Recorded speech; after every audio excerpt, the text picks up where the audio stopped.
आज हम बात करेंगे सोने और चांदी की और साल 2018 खत्म होने को है। 2019 में क्या एक्शन रहेगा इस प्रेशियस कमोडिटी में, इस पर चर्चा करेंगे। तो नया साल बिल्कुल हमारे सामने खड़ा है और बाजार की नज़र सोने की चाल पर है। साल 2018 के अंत में आकर सोने ने पूरे बाजार को चौंका दिया है। ग्लोबल मार्केट में ये 6 महीने की ऊंचाई पर है। बेशक अभी भी जनवरी के मुकाबले भाव थोड़े कम हैं, लेकिन उसके बावजूद घरेलू बाजार में कमज़ोर रुपए से सोने को भरपूर सपोर्ट मिल रहा है। लिहाजा भारत में सोना 2018 में करीब 8% बढ़ चुका है और सोने के लिए लगातार तीसरा रिटर्न वाला साल साबित हुआ जहां पे आपको कमाई हुई है। लेकिन क्या नए साल में भी सोना चमकेगा? क्या रुपए से सोने को सपोर्ट मिलेगा? और ग्लोबल मार्केट में जिस तरह के संकेत मिल रहे हैं वो चांदी को भी चमकाएंगे? ये सब कुछ जानेंगे आज इस शो में। देखते रहिए हमारे साथ।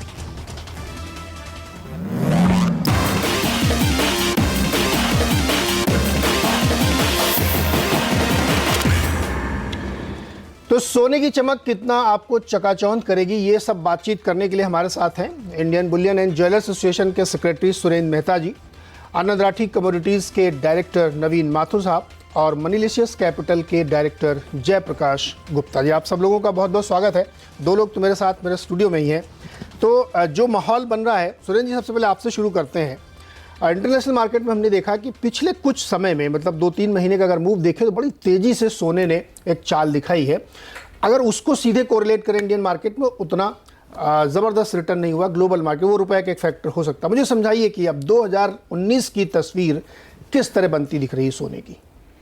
देखिए 2018 जब शुरू हुआ था तो गोल्ड मार्केट डीमोनेटाइजेशन के बाद में एक ऐसी स्थिति से गुजर रहा था कि लोगों को समझ नहीं आ रहा था कि अब गोल्ड मार्केट का क्या होगा।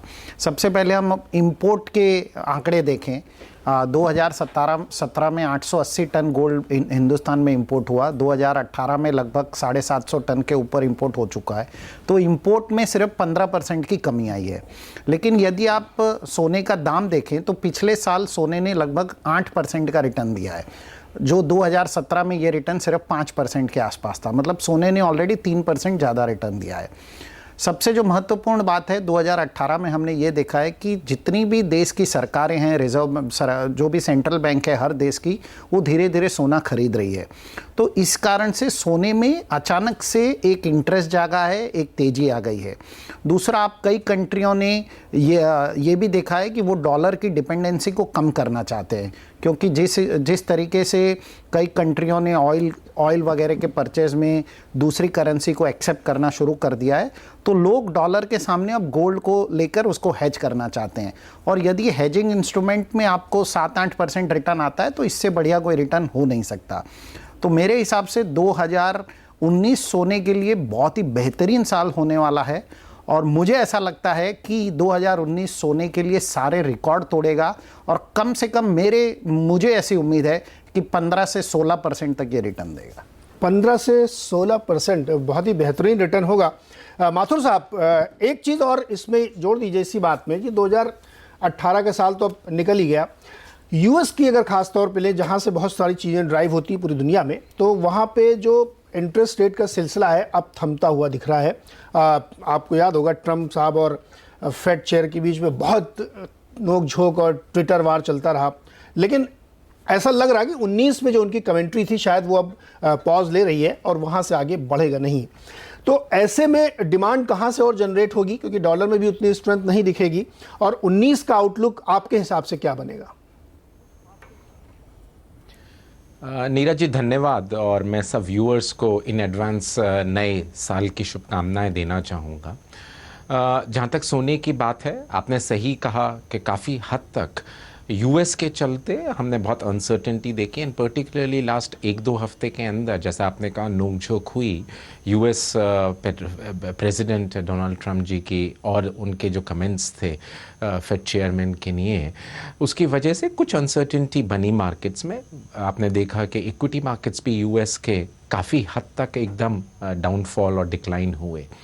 All said and done, we feel that the markets because of these uncertainty, जो मार्केट में इकोनॉमिक अनसर्टेनिटी बनी हुई है, ट्रेड वॉर की अभी भी बातचीत चालू है। और जहाँ तक बात करें इंटरेस्ट रेट्स हाइक की, कुछ हद तक हमने इंटरेस्ट रेट्स हाइक इस साल देख लिए हैं। लगता ये है कि जैसे फेड के डॉट पैटर्न चार्ट से कि 2 इंटरेस्ट रेट्स हाइक 2019 में हो सकते हैं। हैविंग सेड दैट, जो आंकड़े आ रहे हैं यूएस इकॉनमी से वो ज़्यादा अच्छे नहीं हैं। ऑल्दो कुछ हमने डेटा देखे जो पॉजिटिव हैं, कुछ डेटा जो हैं वो नेगेटिव हैं। ओवरऑल जो डेटा और इकॉनमी ग्लोबल आउटलुक है वो थोड़ी सी नेगेटिव बनती जा रही है। उसकी वजह से डॉलर में भी वीकनेस आ रही है। And the same time the gold as a safe haven और the bullion as a safe haven is taking a positive trend. 28,000 29,000 के आसपास के भाव थे जहाँ तक मुझे ध्यान है शुरुआत के साल में, मतलब कि जब हमने 2018 की स्टार्ट हुई गोल्ड के इंडियन रुपी के टर्म्स में। इंटरनेशनल मार्केट्स में तकरीबन 1200 और 1100 के आसपास, 1150 के आसपास के भाव थे। आज की डेट में अगर आप देखें तो 31,500 31,600 के आसपास MCX में ट्रेड कर रहा है गोल्ड, और इंटरनेशनल मार्केट्स में 1276 के आसपास का ट्रेड है। इतनी तेज़ी जता सुरेंद्र जी ने कहा मुझे दिखाई नहीं दे रही है। पर्टिकुलर फैक्टर इन्फ्लेशन से रिलेटेड भी है, क्योंकि क्रूड ऑयल के भाव नीचे गिर रहे हैं, रुपी भी एप्रिशिएट होगा डॉलर वीकनेस के साथ। और हमने देखा पिछले कुछ सेशंस के अंदर 1-1.5 महीने के अंदर जितनी तेज़ी और जितना डेप्रिसिएशन आया था रुपी में, उतनी ही तेज़ी से we are back on around 70 rupees per dollar. So जो ये 2 फैक्टर्स हैं, क्रूड ऑयल और इन्फ्लेशन से रिलेटेड क्रूड ऑयल के भाव, और जो डॉलर और रुपी का कनेक्शन है, जो रुपी अप्रिशिएट होगा उसकी वजह से मुझे ज़्यादा तेज़ी दिखाई नहीं दे रही है। पर definitely we are all positive on gold because of the uncertainty, the global market scenario, the partial shutdown talks which are going on in the US these days. So overall it looks like that the would be volatile year 2019, not like 2018 till I would say September, October. But 2019 would be a volatile year and therefore a safe haven demand can come in gold के लिए, और उसके चलते gold के prices तेज़ हो सकते हैं, पर 33,000 से ऊपर जाते हुए नहीं दिख रहे हैं। जैसा मैंने दिवाली के प्रोग्राम में भी कहा था, आज भी मैं वही रिपीट करूंगा कि हमें 33,000 33,500 से ऊपर के भाव नहीं दिखाई दे रहे हैं। 33 33,500। और सुरेंद्र जी, अगर मैं समझ रहा हूँ तो आप कह रहे हैं करीब 36-37,000 के बीच में। कुछ आप जोड़ना चाहेंगे इसमें सुरेंद्र जी? देखिए, गोल्ड मार्केट में एक बहुत ही इंटरेस्टिंग पैटर्न होता है, क्योंकि हम लोग इंडस्ट्री से जुड़े हुए हैं। तो जब भी गोल्ड एक गति की तरफ भागता है तो उसके बाद उसमें सडनली, जब वो मेरे हिसाब से जैसे ये $1,329 क्रॉस करेगा तो इसमें सडनली $100 से $150 का जंप 2 हफ्ते के अंदर अंदर आएगा। इसी वजह से मैं ये कह रहा हूँ कि गोल्ड के प्राइस कम से कम 36-37 हज़ार रुपये तक तो मिनिमम इस साल के अंत तक जाएंगे ही जाएंगे। ये एक नॉर्मल ट्रेंड है। यदि आप इसका हिस्टोरिकल रिकॉर्ड भी निकाल के देखें तो आप देखेंगे कि जब $800 था तो $800 से $1,050 होने में सिर्फ उसको 4 दिन लगे थे। तो इसी प्रकार गोल्ड हमेशा भागता है, जब वो बियॉन्ड रीच हो जाता है तो कोई उसे छू नहीं सकता। जी जयप्रकाश जी, दो व्यू आपने, वर्ल्ड व्यू है इसमें एक चीज़ मैं अब डोमेस्टिक वाला जोड़ता हूँ। मैं घरेलू बाजार में बहुत सारी, मतलब पिछले 4-5 सालों में बड़े प्रतिबंध लगाए गए, बहुत दबाने की कोशिश की गई और एक तरीके से गोल्ड को अनफैशनेबल बनाने की कोशिश की गई कि साहब गोल्ड एक बहुत रिडेंडेंट कमोडिटी है, इसमें इन्वेस्टमेंट भी नहीं करना चाहिए। लेकिन धीरे धीरे अब ये चीज़ पिकअप करती है और मैं एक ट्रेंड रोज़ देखता हूँ। रोज़ सुबह जब मैं ग्लोबल मार्केट देखता हूँ तो वहाँ पे कोरिलेशन बड़ा ज़बरदस्त है। मतलब जो सुरेंद्र जी कह रहे हैं ना, एकदम से स्पर्ट आता है गोल्ड में, वो $10-15 चल जाता है। अब अगर घरेलू स्थितियों में थोड़ा सुधार की आप उम्मीद देखते हैं तो आपका आउटलुक क्या बनता है? देखिए, थोड़ा सा मैं 2018 के जो इवेंट्स हैं, मेजर इवेंट्स, उस पर थोड़ा सा हाईलाइट करना चाहूँगा।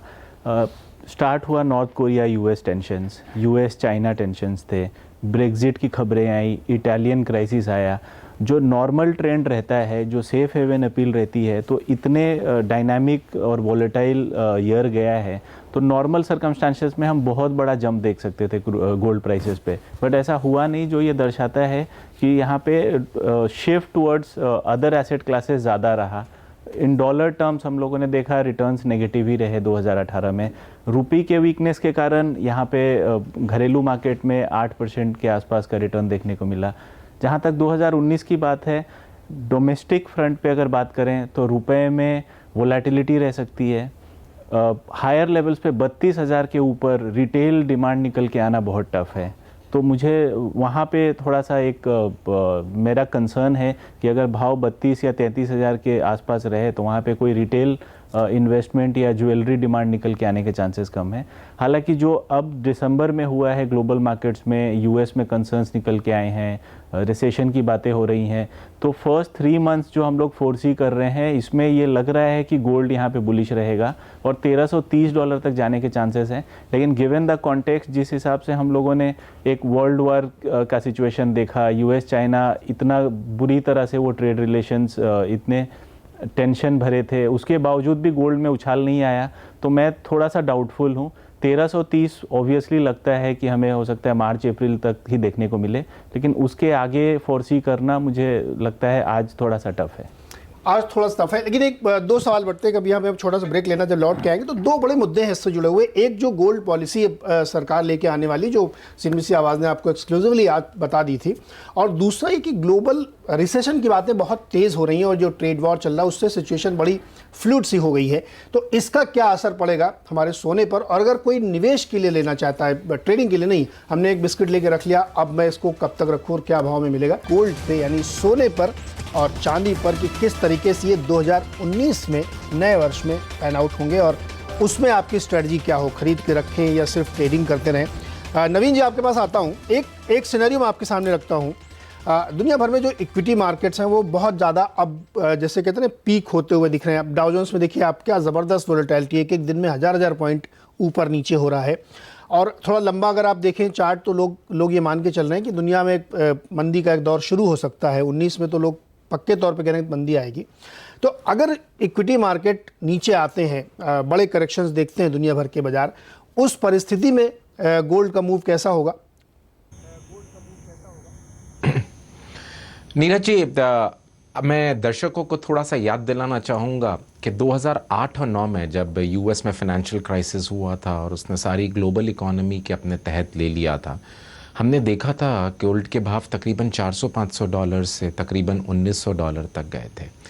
जैसा जयप्रकाश ने कहा, मुझे लगता है कि वो जो तेज़ी थी वो अभी हमने देखी नहीं, जबकि बहुत बड़े बड़े इवेंट्स इस दौरान हाल फिलहाल में हुए। ब्रेग्जिट, यूएस का रिसेशन में या ग्लोबल इकोनॉमी की अनसर्टेनिटी बननी, ट्रेड वॉर्स के चलते, मतलब कि बहुत सारी चीज़ें हुई। फिर उसके चलते भी आपने देखा कि पूरे 2-3 सालों के अंदर, ऑल्दो वी हैव सीन 11% से रिटर्न हाईएस्ट पिछले 2 साल पहले, पिछले साल इस साल हमने देखा 8% के रिटर्न्स हुए हैं। पर जिस तरह से एक रिस्क एवर्स स्ट्रैटेजी गोल्ड के लिए होती है, वो उस तरह से गोल्ड ने परफॉर्म नहीं करा। तकरीबन 1100 से $1250 के आसपास ही गोल्ड के भाव चलते रहे। आने वाले टाइम में इक्विटी मार्केट्स डेफिनेटली वॉलेटाइल रहेंगे, ग्लोबल मार्केट्स जितने भी हैं वो वॉलेटाइल रहेंगे। उस मद्देनज़र रखते हुए मेरा कहना यही होगा कि गोल्ड और बुलियन पर्टिकुलरली एक बहुत स्ट्रॉन्ग पोर्टफोलियो डाइवर्सिफायर है। 10 से 15% आपको लोगों का अलग अलग अनुमान है कि 5 से 10, 10 से 15, पर मुझे कहना ये है कि 10 से 15% जो अपना पोर्टफोलियो है वो गोल्ड में हमेशा इन्वेस्टेड रहना चाहिए। रिटर्न्स आज मिले या नहीं, पर it's a hedging instrument towards capital protection, तो बिकॉज इट्स अ नेगेटिव और इन्वर्स कोरिलेटेड। यस, सो मुझे लगता है कि 10 से 15% आपको गोल्ड में हमेशा इन्वेस्टेड रहना चाहिए, अच्छे या बुरे टाइम में। पर अगर वॉलेटिलिटी इक्विटी मार्केट्स में जैसी हमने देखी है वो कंटिन्यू रहेगी एंड ग्लोबल अनसर्टेनिटी रहेगी मार्केट्स में, तो मुझे लगता है कि गोल्ड की तेज़ी हेल्प करेगी इस पर्टिकुलर इन्वेस्टमेंट्स को जो आप अपने पोर्टफोलियो में रखेंगे। तो मेरा कहना ये है नीरज जी कि 10 से 15%। जी, 10 से 15% ज़रूर रखना चाहिए, बिल्कुल। ये तो एक ट्रेडिशनल हम लोगों को सिखाया भी गया है। सुरेंद्र जी, मैं आपके पास आता हूँ। अब जिस तरीके से देखिए, अब एक गोल्ड पॉलिसी खबर आवाज़ ने आपको दिखाई कि अब सरकार इस बात को सोच रही है। अब उसका हो सकता है पॉलिटिकल रीजंस भी हों कि बहुत ज़्यादा जो दबाव रखा गया, बहुत ज़्यादा प्रतिबंध रखे गए हैं, उसको थोड़ा ईज़ किया जाए, इंपोर्ट ड्यूटी भी कम की जाए, गोल्ड एक्सचेंज बनाया जाए, गोल्ड बैंक बनाया जाए, गोल्ड सेविंग की स्कीम लाई जाए। तो जो आपने देखी भी है खबर, इससे भी क्या थोड़ा घरेलू फ्रंट पे डिमांड पुश होगा? देखिए, आप ही के चैनल के ऊपर जनवरी 2018 में हमने ये बताया था, मैंने खुद ने ये बताया था कि सरकार गोल्ड पॉलिसी लेकर आएगी और लगभग बहुत सारी हमारी मांगे थी, वो सरकार ने लगभग सभी मांगे मान ली हैं। तो इसका कोई पॉलिटिकल रीज़न नहीं है, ये मार्केट को ट्रांसपेरेंट करने के लिए किया गया है। मैं पूरी इंडस्ट्री को 2 सेगमेंट में डिवाइड करूंगा। एक पहला सेगमेंट एक बुलियन सेगमेंट है, दूसरा सेगमेंट ज्वेलरी है। जो बुलियन सेगमेंट है, सरकार सबसे पहले उसको ट्रांसपेरेंट और रेगुलराइज करना चाहती है। इसीलिए जो कल हमने गोल्ड पॉलिसी की खबर देखी, उसमें बुलियन बैंक की बात हो रही है, गोल्ड स्पॉट एक्सचेंज की बात हो रही है, डोमेस्टिक काउंसिल बनाना, गोल्ड बोर्ड बनाना, इस तरह की बातें हो रही है। इससे प्राइस डिस्कवरी होगी और जो GMS स्कीम है उसको भी बढ़ावा मिलेगा, क्योंकि जो हमारे घर के अंदर जो 25,000 टन सोना पड़ा है उसका इस्तेमाल हम कर पाएंगे, जिससे देश का करंट अकाउंट डेफिसिट भी कम होगा। और दूसरा सेगमेंट है ज्वेलरी सेगमेंट। ज्वेलरी सेगमेंट वालों को ज़रूर तकलीफ होगी नई गोल्ड पॉलिसी आने से। उसमें उनको तकलीफ इसलिए होगी क्योंकि लोगों का रुझान बुलियन की तरफ शिफ्ट हो जाएगा। और पिछले 1 महीने में हमने ये देखा भी है कि अचानक से बुलियन की डिमांड बढ़ी है और ज्वेलरी की डिमांड घटी है। तो ये एक बहुत बड़ा ट्रेंड है जो हम देख रहे हैं और मुझे लगता है 2019 में ये ट्रेंड कंटिन्यू रहेगा। बिल्कुल बिल्कुल। नए ज़माने के जो लड़के लड़कियां हैं आजकल, वो ज्वेलरी के बजाय दूसरे आइटम से बहुत फोकस करते हैं, एप्पल के फ़ोन खरीदते हैं, लेकिन ये बुलियन वाली जो डिमांड है ना, ये शायद इंटैक्ट रही। जयप्रकाश, एक और कमोडिटी जो भूलना नहीं चाहिए वो है चांदी। लोग कह रहे हैं कि 2019 में चांदी की चांदी हो सकती है क्योंकि इंडस्ट्रियल कमोडिटी में, लेकिन 40,000 के ऊपर टिकती नहीं है। तो इसका क्या आउटलुक है आपके हिसाब से? ठीक है, 2017-2018 दोनों साल बहुत ही निराश किया है चांदी ने। इंडस्ट्री एक्सपेक्ट कर रहा था, हम लोग ब्रोकिंग में भी एक्सपेक्ट कर रहे थे कि 44-45 हज़ार का रेट दिखे, पर ऐसा हुआ नहीं। बट जो उम्मीद दिख रही है कि जो इंडस्ट्रियल यूसेज है, स्पेशली डिमांड फ्रॉम चाइना, ये लग रहा है कि बढ़ेगा। तो अगेन वो एंटिसिपेशन में, और आज करंट भाव में भी देखें तो $15 के ऊपर कॉमेक्स में कामकाज कर रहा है, ये बहुत दिनों बाद दिखा है। तो हाई पॉसिबिलिटी है कि ये $16 या उसके ऊपर भी चला जाए। तो उसको अगर ट्रांसलेट करें तो पॉसिबिलिटी है कि 40,000 41,000 का लेवल देखने को मिले। बट अगेन मैं फिर से ये कहूँगा कि आज बैठ के हम 2019 के एंड तक फोर्सी करना बहुत टफ है, क्योंकि जो डायनामिक्स और इंटरलिंकेजेस है ग्लोबल मार्केट्स के, वो बहुत ज़्यादा बढ़ चुके हैं। तो बट अगर मुझे लगता है कि 1330 तक पॉसिबल है बिकॉज ऑफ ग्लोबल अनसर्टेनिटी जो बन रहा है अभी, तो मार्च अप्रैल तक मैं एक्सपेक्ट कर रहा हूँ चांदी का भाव भी $16.5 तक हो सकता है। लेकिन उसके आगे का क्या रुझान रहेगा, ये आज कॉल लेना थोड़ा सा टफ है। लेकिन अगर रेंज की बात करें तो मुझे नहीं लगता ये 36,000 के नीचे जाएगा, और अपसाइड में 41,000 का मुझे कैप नज़र आ रहा है। तो 36 से 41 की रेंज है जहां पे आप ट्रेड कर सकते हैं, अगर आप चाहें तो 6-8 महीने के नज़रिए से निवेश भी कर सकते हैं। एक छोटा सा ब्रेक लेंगे और जब ब्रेक से लौट के आएंगे तो फाइनली आपको आउटलुक बताएंगे कि सोने में आपको 19 में करना क्या है। प्रेसियस मेटल सोने और चांदी में 2019 में कैसा रुख रहेगा और आपको क्या करना चाहिए। सीधे नवीन जी के पास चलते हैं। नवीन जी, समय कम है, संक्षेप में जवाब दीजिएगा, सोना या चांदी 2019 में क्या लेना चाहिए? सोना। सोना लेना चाहिए। कितना रिटर्न मिलेगा?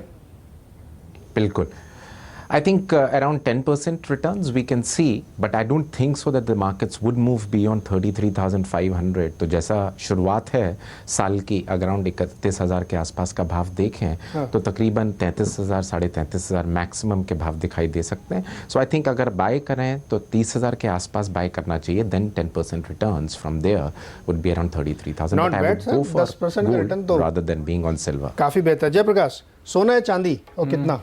सोना ऑब्वियसली, बट मुझे लगता है अगर 30,500 के आसपास एंट्री करें, मुझे भी 32,800 से 33,000 का लेवल लगता है। 32-33। सुरेंद्र जी, फाइनली सोना या चांदी?